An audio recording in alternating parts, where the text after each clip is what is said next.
Hey everybody, welcome back. Welcome back to Generation X Nation. Once again, as always, thank you to everyone who has listened to the video, who has subscribed to my channel, who has shared, left a comment. You know I always get back to you. I definitely appreciate it. It does not go unnoticed, and I mean that from the bottom of my heart. Thank you. Hey, while you clicking on this video real quick, just hit a like and hit a share. Subscribe, do something, okay? Get me up here. I'm trying to get in these algorithms. I don't ask for much. I just need just a little bit of support. Okay, it's a billion people on YouTube. You got it. You can choose from a lot of content creators that I know you guys have your favorites, and we still new out here in these streets. But if you cross through my channel, just hit the like button. Subscribe, even if you never listen to another video.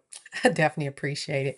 All right, we're gonna do a real quick recap of the Real Housewives of Potomac, and I'm gonna do Salt Lake City. And I'm gonna say again, is real quick because again, wasn't a lot to talk about, but I do have some my own little insight of what I see going on the shows and how these storylines are being pushed.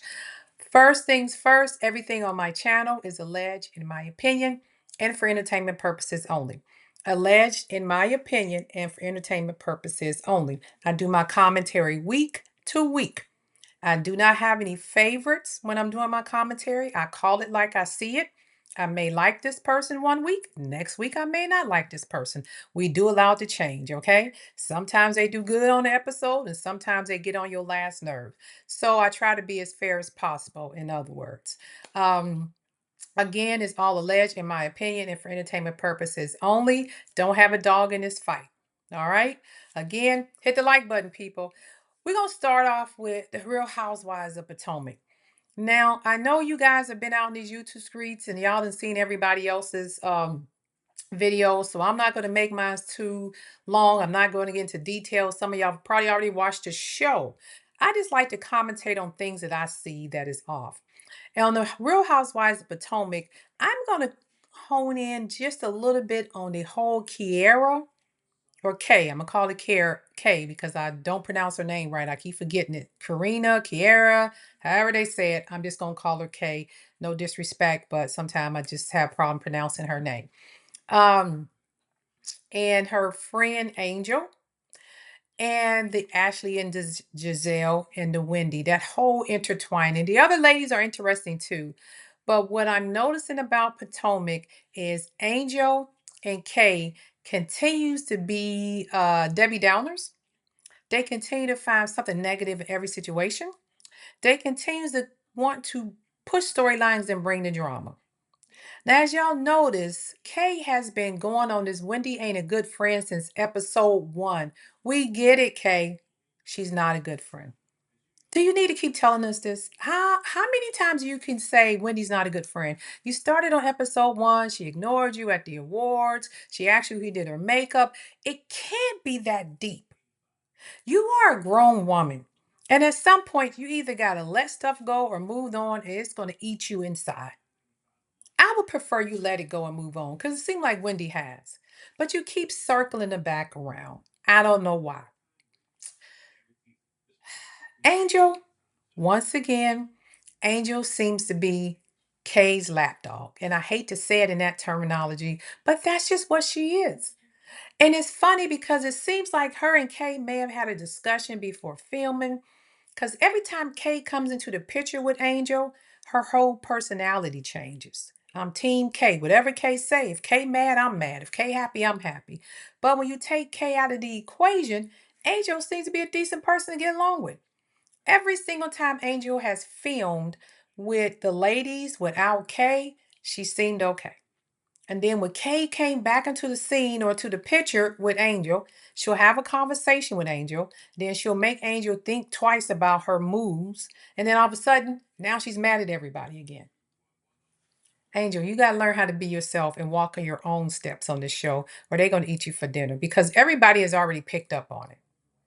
Everybody's already picked up on it. That night at Wendy's birthday party, when Kay left and said, I don't feel good or I'm tired. And you sat there, you had a ball, you laughed, you high-fived Giselle. You even threw some shade at Giselle. She took your shade, y'all laughed it off, switched seats, everything, like you was having a good time. And then they show you go into Kay's room 5 minutes later. She fills your head up with some negative stuff. The next morning, you mad, you're sitting there crying. We all know that damn picture was filtered. That picture don't look nothing like you, Angel. Just keep it a bug. I have filtered some stuff. Everybody use filters on social media. I have filtered some stuff where I looked at it and said, "That didn't look like me," where I had to go take the filters off because I didn't want it to look that different from who I really am. It's okay to, fix your face a little bit. You may have little blemishes you don't want there, but you didn't even look the same. Now, had you had told everybody that, hey, I took this picture 2 years ago, before I had a baby, whatever, it might have been believable.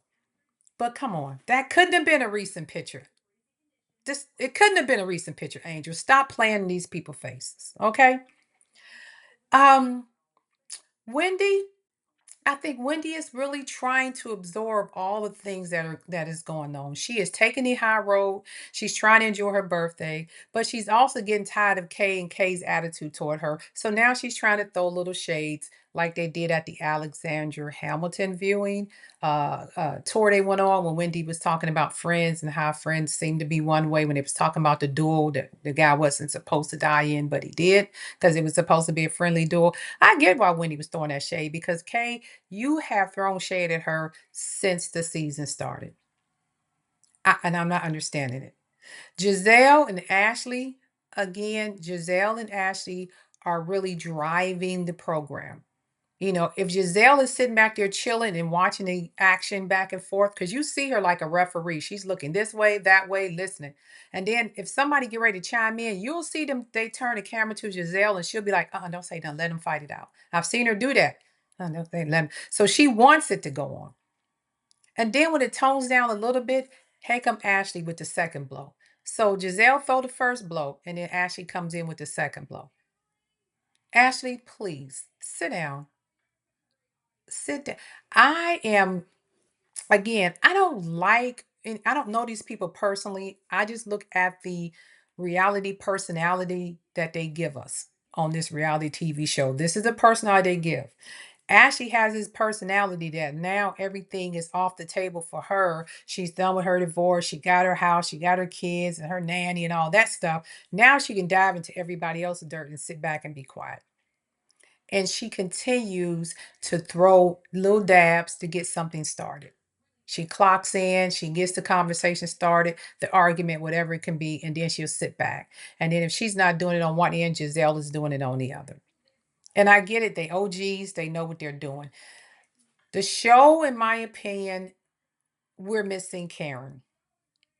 We're missing kind of that evil, not evil, even balance with Karen. Because Karen was neither on one side or another. Sometimes, she may have a person she didn't F with for sure, but Karen tried to stay in the middle, but she did it in a more civil way.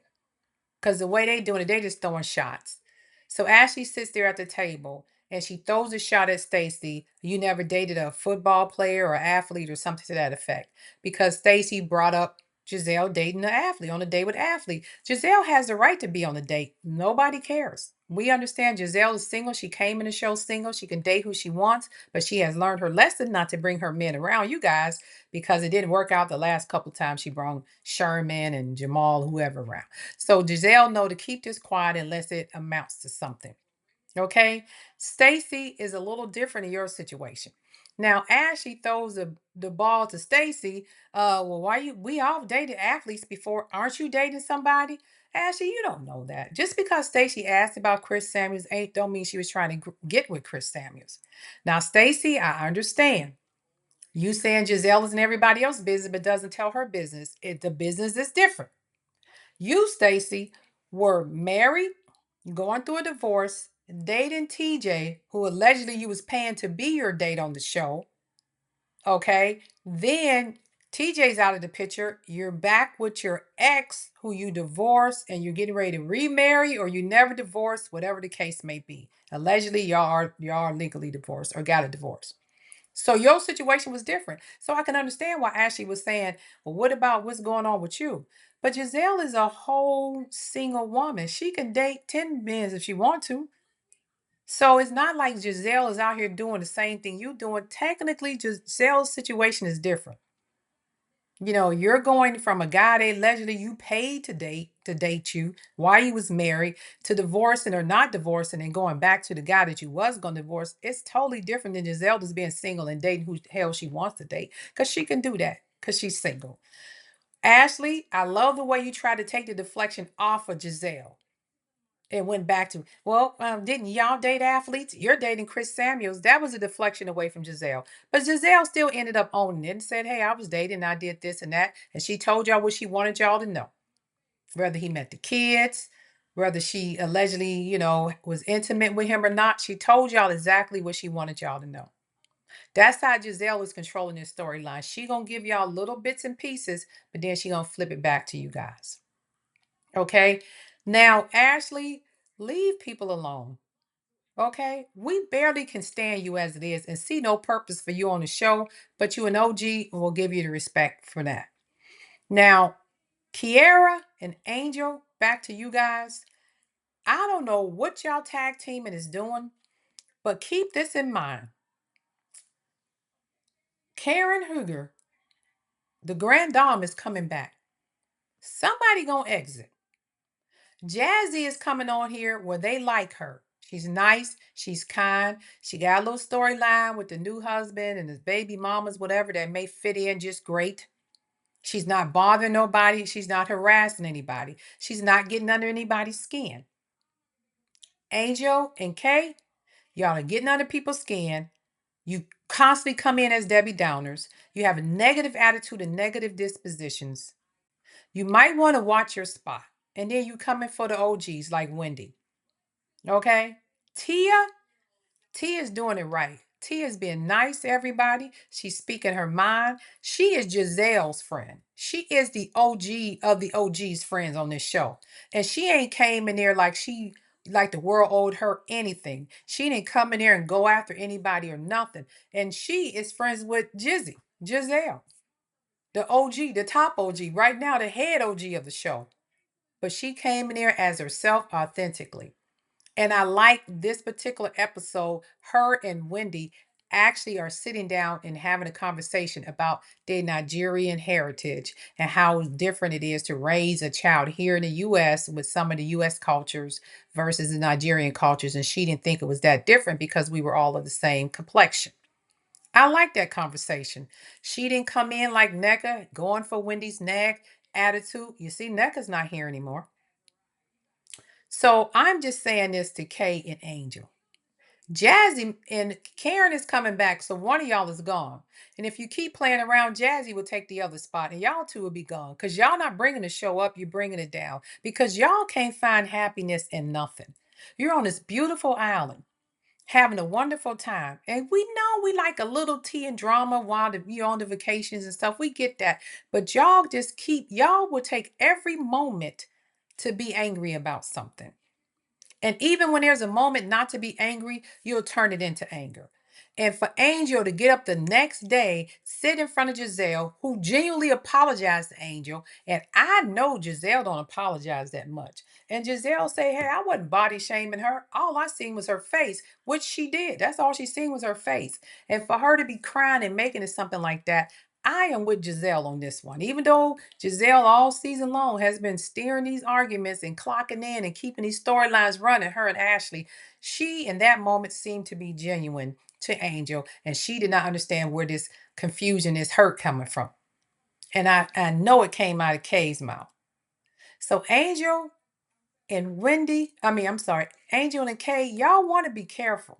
Because if you're not a fan favorite, like NECA, who came in for Wendy and end up not being a fan favorite, like Mia, who we actually liked her. She still should be on the show. But when she pulled that stunt on Gordon, in his baby daddy situation. She ended up not being a fan favorite, even though we all knew she was lying half the time. Her lies was funny.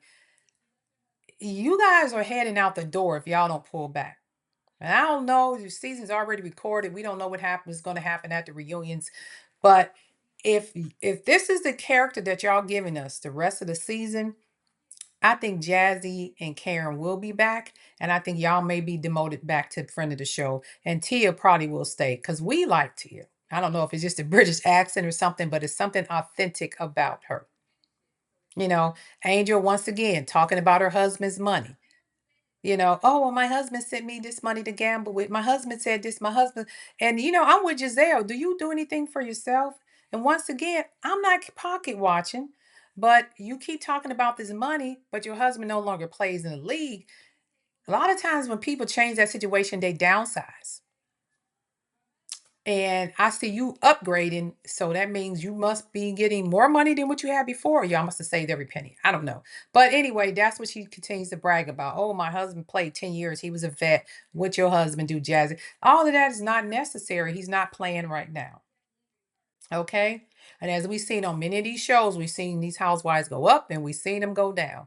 You might want to tone that down just a little bit there, Angel. Um, Stacy, I'm just gonna be honest. Stacy said, "I'm going here have the live my best life in this nameless role and have the time in my life." Stacy is definitely a person we want to see on this show.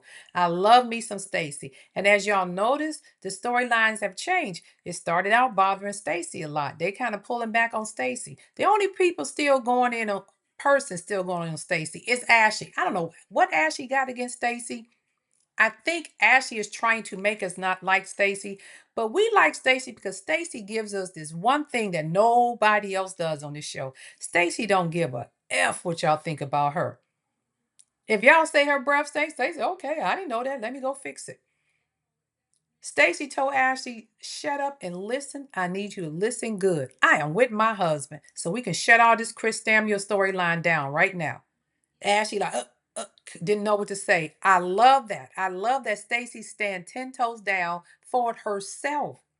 She doesn't let none of these people get in her way. Stacy's like, y'all can say whatever y'all want to say. I'm gonna live my best life. Stacy's enjoying herself. Stacy looks good. She done up the wig. She done up the makeup. She done it all. And I like the new Stacy. And the fact that her and Wendy and Jazzy are getting along so good in that room as roommates, the curly haired girls, I love it.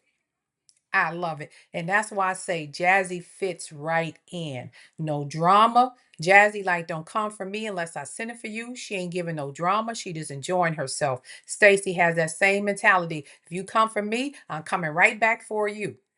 Stacy don't let him push her around. Now, the first season, she was probably feeling around, seeing what to do, what she can say. This season, I love the new Stacy. Stacy let them say whatever she want to say, and she does not let that dictate any how she move on that show. She gonna say what she want to say. She gonna do what she want to do, and they can say what they want to say about her. She does not care.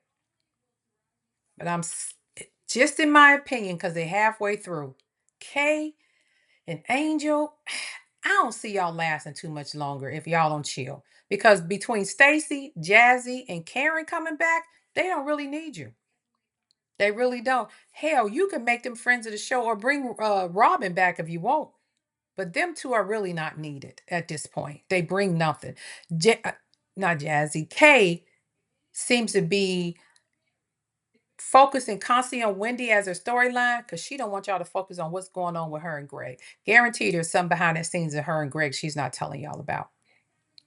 That's what I see. So while they on this Island of Nevis and everybody's trying to have fun and enjoy themselves, those two right there are continually trying to make it miserable for the rest of the people.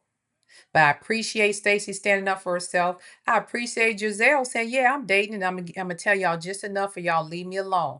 I don't appreciate the way Ashley is moving right now, but I get it. She's trying to get these storylines going, but Ashley needs to just sit back. Okay. I love Wendy standing in her truth and like, look, I ain't gonna keep going around talking about whether you're a good friend or not. Either you're a friend or you're not. And I love Tia. Tia is just in the moment. She's just in the moment. Jazzy is enjoying herself, but at the same time, she's looking back at Kiera and said, you know what? Everything you did to me last season happening to you right now. Everything you did to me, everything you try to take away from me, I'm giving back to myself. So when she sat at that table and Kiara tried to put her business out there, like Jazzy said, telling everybody about the babies and my marriage and all that stuff you try to throw back at Jazzy, Jazzy sat in and owned it and said, regardless of everything you just said, I got a ring and I'm married. Now, whether the guy's a good guy or not, we shall find out. But Jazzy, you still trying to figure Greg out. That's all I'm saying. So next week we'll see what happened on the Real Housewives of Potomac. I didn't want to go, scene by scene because I'm sure you guys already looked at other YouTube and party watched the show. I just give just an assessment of where I see the ladies at going forward. And once again, I don't think Jazzy and Angel are going to make it to next season. There's a slim chance one of them might be gone, maybe both, but I guarantee you one of them we won't see back again. All right. And I mean, not Jazzy, I'm sorry, Kay and Angel. Because they came in here tag teaming and they both had disposition. And Kay cannot function. I mean, I'm sorry, Angel does not function well without Kay. I think they'll get rid of Kay and keep Angel and see how that goes. That's what I think they should do. And Monique Samuels is up there in the wind. Hell, they might get rid of both of them, bring Monique and Karen Huger back and put Jazzy on there as a friend of the show. And it's a wrap for you two. Y'all should be up there trying to solidify your spaces instead of making enemies of the people. Just my thoughts. But hey, um, what do I know? I'm just a viewer. So we're gonna go ahead and start talking about this Real Housewives of Salt Lake City. Let me tell you something. These Salt Lake City girls, you think Potomac is bad? These Potomac ain't got nothing on these girls over here in Salt Lake City. Them girls are cuckoo for Cocoa Puffs over there. And it's amazing how the series, the housewife franchise that has people of darker complected get so much light and shine on their negativity and things they doing. Them girls in Salt Lake are way worse than Atlanta housewives and the Potomac housewives. I don't watch OC or Beverly Hills. They just way too bougie for me. I don't get into that. But I did like Salt Lake. I don't know. It was a different city. They say they have one coming out of Rhode Island. And I want to see what that's going to be like. But let me tell you, Salt Lake City is all that it did some. Okay. We're going to get into that real quick. Um, that Meredith and that Lisa, Heather, they the OGs. And Whitney, they are the OGs. And when I tell you them four right there, is turning that show upside down. They crazy out there in Salt Lake City. So let me get started on them real quick. So we start to Salt Lake City back with the girls on the yacht. Everybody's heading into the yacht and getting ready to have a little fun. Of course, not Meredith, Lisa had to let everybody know, and Angel confirmed that she had never been on a yacht before. And so Lisa threw a dig like, we got to get prepared because she's probably never been on a yacht before. This is what we were talking about, Lisa. You act like all these women here are beneath you. Why are you on this show? If they are so beneath you, why are you on this show? But we'll get to the Lisa, Meredith, and the Whitney or the Heather of everything. So Bronwyn did show up late. I think Bronwyn really didn't want to come, but I think her husband convinced her. But I also understand, just like he said, hey, if you go out there and them ladies get in your behind, don't come back to me crying. So Bronwyn gets on there. They get a little boat out there and bring her out to the yacht. And everything starts to going from there. As they're sitting down, I think they were sitting down eating or whatever. They bring up the question about Bronwyn's past again. Bronwyn had already explained what happened. Now, we don't know all the details of everything that happened with Bronwyn's past, but she did say, hey, I did, leave college early. I didn't pay my rent. I broke my lease. I do have a foreclosure. All these things happened 20 years ago, blase, blase. But there was something that was recent. She said it was some type of investigation that I was a part of. And that could have just been a witness. We don't know. She could have just been testifying and witnessing to something, but she was not part of the criminal part, which she would be charged or anything. She just had to give, I guess, a statement. And they made it out to be like Bronwyn was some mob underground thug criminal or something. Like, Lisa, let it go. All because she told people, well, it was known fact that you were being, you had a lawsuit. And like they said, your lawsuit was public knowledge. Um, I personally think Bronwyn was telling the truth. And like she said, the case was 4 years ago. I don't know what the problem is. They're just trying to find out who leaked it to the press. Like, who leaked this information? How did this get out? And then everybody starts saying, well, uh, who did you think did it? And then all of a sudden, Lisa out of nowhere. Well, why did you think somebody in the group did it? Nobody would do nothing like that. Do you think I wouldn't do that? It was like, Lisa, nobody even mentioned your name. You went from why would you think somebody in this group would do it till you wouldn't do it. And why do y'all think it's me? And why do you accusing me? And nobody ever accused you. You basically told on yourself. When Heather said, who do you think it came from? Mary asked, who do you think it is? Do you think it's Lisa? Lisa had no smoke for Mary.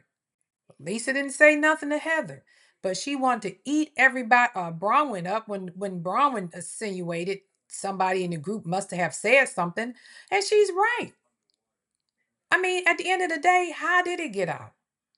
Who is just walking around the city saying, over that Bronwyn lady, I think I'm going to go snitch her out today. Bronwyn had no beef for nobody but Lisa.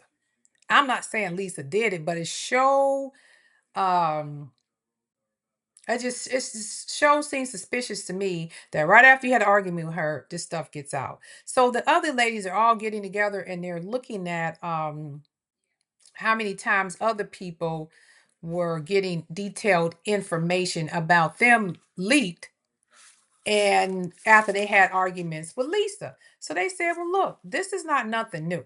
Okay. Lisa leaked stuff about Angie. Lisa leaked stuff about Heather. Lisa leaked stuff about Jen Shaw, uh, Meredith, Whitney. So they all started to compare, like, wait a minute, Lisa has leaked some stuff out about us. And, Lisa has leaked some stuff out about us. So it's possible that she did it. But, everybody's saying it's in confessional. I personally think Lisa did it. I don't care, Lisa, and maybe she didn't. I personally think she did because Lisa is good to remind everybody that she got 6 lawyers. I got 6 lawyers on staff. She personally reminded everybody, if you come after me, I will get you. She has threatened people on several occasions. And remember when Jen Shaw got arrested and they was on that Sprinter van or something, getting ready to go somewhere, and they was on a Sprinter brand getting ready to go on a trip, and then ICE and HSI, whoever these FBI, whatever people showed up to get Jen Shaw. Remember, Lisa was the one that went on her phone and was like, "Well, let me see what happened." Oh, and how'd you have the information so fast? And then, as Brahman was saying, the name that you gave her, Fraudwin or whatever you Conwin, Fraudwin, that was the name that the person used about Bronwyn. So I believe absolutely it was Lisa. What I don't like about this whole show is, well, I ain't gonna say like, what this particular episode was, Lisa kept trying to play victim. She kept trying to run off. Every time this shit got hot, excuse me, I don't need to cuss. Every time it got hot, Lisa would get up and walk away, get up and walk away. And they was continue to let her do it. She overtalks people. She gets upset when they confront her about something she don't want to talk about. And then she tries to take over the conversation. So that's when you know Lisa's lying. And when they finally had that last scene, and Heather said, I believe you said it. And Lisa got up and I'm out of here. I can't believe this. You're saying this about me and that about me. I would never do that. Lisa, we don't buy it anymore. Lisa likes to make herself a victim. And then when the other young lady, I don't know if it was Angel, was telling Meredith the same thing. Meredith, you like to snap and holler at people. And Meredith said, I don't snap it out. And then she started screaming at her. And I'm like, do you and Lisa actually see how y'all treat these ladies? Or you only see it when they treat you the same way you treat them? Because when they scream at Meredith or say something back to Meredith she don't like, or say something to Lisa that she doesn't like, they don't have no problem snapping off, screaming, getting up, walking away, calling them all kind of names under the sun. But God forbid if they do the same to them. then it's, oh, I'm so offended. You're screaming at me. You're shouting at me. I don't get it. Lisa and Meredith, to me, they are OGs and I expect them to behave better. I understand they kind of run the storyline, but y'all have let Heather take over this franchise. Take over the franchise. Meanwhile, Mary is sitting there minding her business, eating as always. Is she just watching the fireworks? The thing about Mary, she gives you just enough to keep you intrigued. You know, she using her son as a storyline now. She comes up with her one-liners, and it was one lady in particular, Brittany, who said she, she didn't miss Mary at the, at the dinner. And I'm sure Mary didn't miss her. But the thing about Mary, Mary says exactly what's on her mind. She doesn't sugarcoat it. But you notice when Mary confronts Lisa and Meredith about anything, they don't snap at Mary because they already know Mary don't care. And she gonna tell you how she feels and keep it pushing. Okay? Bronwyn, I wish you just stop arguing with Lisa. We know what she done. Let it go. Angie, Lisa's not your friend. Lisa's not your friend. To me, I don't like when people bully up against one person. And I feel like at some point, Lisa feels that that's what they're doing. But Lisa, you brought that on yourself. Everybody's sitting there. Whitney, Meredith, Heather, and Bronwyn have and Angie have all felt the wrath of Lisa. So you put yourself in that position. Okay, and I still think you had something to do with Jen Shaw, or at least you spread a lot of words about what was going on, rumors about what was going on in her household. And you ain't gonna change my mind about that. But these Salt Lake City girls are freaking crazy. When I tell you Whitney got up and Lisa got up, I thought they was about to fight. And Whitney was like, "You gonna sit your behind down, Lisa? You're not going nowhere." And Lisa like, "Get out of my way." But what Lisa do at the end of the argument? She grabs her phone, calls John, boo-hooing like they did something to her. Lisa had been talking crap since the season started. You the one put these big poster boards of all your charges you claim was dismissed. You the one jumped up in everybody's face. Now you hurt. And then Meredith trying to throw out that the lady said something about seizures and it affected, and she was talking about her child. That lady never mentioned your child. You see how Lisa and Meredith deflect everything from them? But if Whitney is arguing with Bronwyn, or they're arguing with Brittany, and Heather's arguing with this person, they just sit back and watch. But God, if you say something to them, they got a problem. They got a problem. Now, Heather, this is the scapegoat of them all on the show. Because while everybody is arguing and Heather is steady throwing the darts and keeping it, mixing that pot and stirring that pot, we don't know nothing about Heather. Heather said, y'all don't need to know nothing about me unless you buy my damn book. That's how Heather is. Oh, it's all in the book. Buy my book. It's all in the book. She doesn't say anything on the show. I'm like, okay, I know you sold a book, Heather, but we gonna need to know more than the fact that you divorced your Mormon husband, left the Mormon church, had two daughters who are now leaving the house. We need to find out some other stuff. She doesn't show her family that much, and maybe they have shunned her. I know some religions, they shun you, you can't come around. But show us, knock on your mama door. Show a film you going to your mama house and she tell you, "Hey, I don't want you in my house. Get off my porch." Give us something. Because I remember back in Atlanta, Real Housewives, when Kenya Moore went to Detroit and knocked on her mother's door. Her mother said, "Get off my porch," or whatever, wouldn't answer the door. And then she went to visit some other families and all that stuff. And they apologized to her. They felt bad that her mother won't talk to her. It made us feel like Kenya was a human being. It humanized her because she came in Atlanta hot too. And people was like, "Oh, that Kenya Moore. Good Lord, she's a butthole." She came after this person, that person. She came after Portia. She came after Nene, this and that. But when we finally got to see the real Kenya, we end up liking her. She became a fan favorite. And Heather, although you're sitting back trying to act like you fair and neutral, and you did call Lisa out and tell Lisa the truth, but you also called out Monica in the last show and said that she was the undercover blogger or whatever. I forgot what you call it, but she was the undercover blogger. So I'm kind of skeptical of you too, Heather. You could somewhat be the leak and plan these storylines too. I'm not going to blame it all on Lisa because I'm kind of keeping a side out on you because Lisa said in that argument, everything I know, you know. And that made me think, hmm, Lisa was the one that called out Monica. Not Lisa. Heather was the one that called it Monica. And now Heather's throwing some deflection toward Lisa. So I don't trust Heather at all.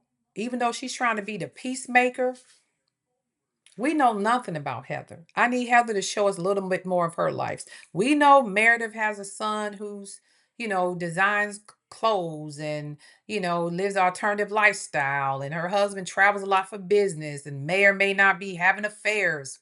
We get it. We know Lisa sells vodka and her and John are having some issues and she got a son that's on a missionary thing. We get it. We know Mary has a son that has some drug issues and she's married to her grandfather who's a pastor and they building a new church and she didn't have a good relationship with her mom. We know Bronwyn's story. We've seen her with her husband and she told you how she struggled and she had some issues in the past and we get it. But Heather, we don't know. Oh, I'm sorry. Angie with her grandfather. We get Whitney. Her husband lost his place at his job and in the church, and the affair and this and that. We get it. But what do we know about you, Heather? What do we know about you? And this is what I'm saying. I noticed this review of the episodes, and I know you guys have already looked at everybody else's reviews and probably watched the show. I tune in on some different things. And my thing on this particular episode was I'm noticing how not Lisa, Heather is trying to be the peacemaker, but yet she's also stirring the pot with this Lisa theory, as far as being the leak. But then the thing that got me was when Lisa said to Heather, everything I know, you know. Lisa was crying and boo-hooing and looked like she really did not say everything Heather's accusing her of. I think Lisa may have had the information, may have dug up the information, and may have sat down with Heather and told her, this is what I found out about Bronwyn. This is what I found out about this person. And, I should tell. And maybe decide to pull back and just hold on to it until she needed to fire that bullet. And maybe Heather was the one that went back and actually released it. I don't know. But it seems strange to me that, as they say, Lisa had an issue with everybody. I'm not saying all these other people, Lisa may or may not switched out, told some blogs on, but I believe in this instance right now, Lisa may have dug up the information, mentioned it to Heather, and Heather may have slipped it to the blogs to make it look like Lisa did it, to keep the storylines going. And that's far-fetched, but in my eyes, it's between Heather and Lisa who's letting this stuff get out on this show. I don't think Whitney is saying much. Because remember, they knew about Whitney and her business, the frauds, the lawsuits, her business going bankrupt. They knew about all that. But the funny thing to me is everybody's dirt has really been dug up, but we haven't seen a lot of dirt on Heather. We know Lisa's dirt. We know everybody's sitting there at some point. We know some of their dirt. But Heather's the only one that we haven't got really down and dirty with. Not much about her family life, not much about her ex-husband. We don't know much about her. So that's why I'm like, even though I think Lisa may had a little something to do with it, I think Heather ain't far behind either. Don't take Heather off the suspect list. That's just my opinion. All right. And outside of that, it was the same old arguments back and forth. Who said this? Who did that? Whitney arguing with this person, Bronwyn arguing with this person. Angie still arguing about, whether Lisa's a friend or not. Meredith just sitting there being cool and chiming in when she need to, because God forbid Marilyn makes a Lisa her enemy again. So Meredith got to make sure that she's cool with Lisa because she don't want that as an enemy again. Lisa deflecting, I didn't do anything. I didn't do anything. Calling John, crying, screaming, innocent. Mary's like, I'm done with all y'all. I'm not getting on no boats. I'm not getting out there in that raft in the ocean. I'm going to sit here and eat like I always do, drink me some water, and go chill. And I would say Mary's probably the smartest one on this boat trip because she ain't letting none of that get to her. All right. And with that being said, I know that's kind of a weird recap, but I just want y'all to think a little bit. We can watch this programs. We can listen to what the people say. We can listen to the other bloggers. We can comment on each scene. But I just try to tune in on certain things that I listened to or I've seen or heard that maybe other people haven't talked about. And I believe that somewhere in there, Heather's responsible for a lot more than she's taking credit for. And that's just my opinion. And with that being said, that's my recap of Real Housewives of Potomac and Salt Lake City combined.